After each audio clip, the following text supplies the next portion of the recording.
ঢ্যাঁড়সের এই রেসিপিটা বানানোর জন্য আমরা আগে থেকেই ঢ্যাঁড়সটা ধুয়ে কেটে রেখেছি এরকম বড় বড় সাইজ করে। মশলার মধ্যে লাগছে সর্ষে, নুন, হলুদ, রসুনটা একটু বেশিই লাগবে, আর কাঁচা লঙ্কা আপনারা আপনাদের পছন্দ মতো দেবেন, যেমন ঝাল খাবে। রসুন, কাঁচা লঙ্কা আর সর্ষে এই তিনটে আমরা বেটে নেব। এরপর কড়াই 2 চামচ তেল দিয়ে তেলটাকে গরম হতে দিতে হবে।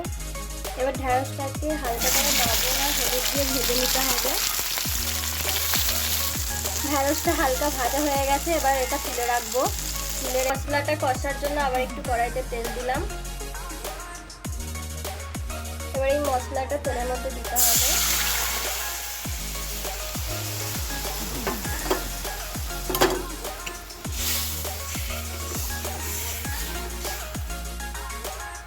একটু হলুদ আর একটু লবণ হালকা করে দিয়ে দিলাম।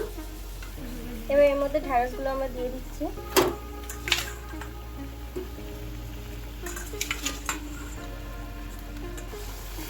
এই মশলার পেস্টটাতে যে জলটা রয়েছে সেটা দিয়েই ঢ্যাঁড়সটা আমাদের রান্না করতে হবে, মানে সেদ্ধ করতে হবে।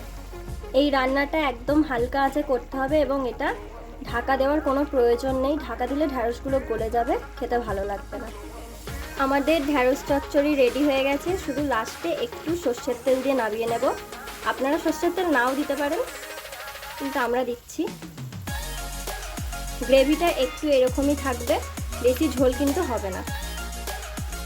এটি গরম ভাতের সাথে খেতে খুবই ভালো লাগে। আপনারা একবার এই রেসিপিটা ট্রাই করতেই পারেন। বাই।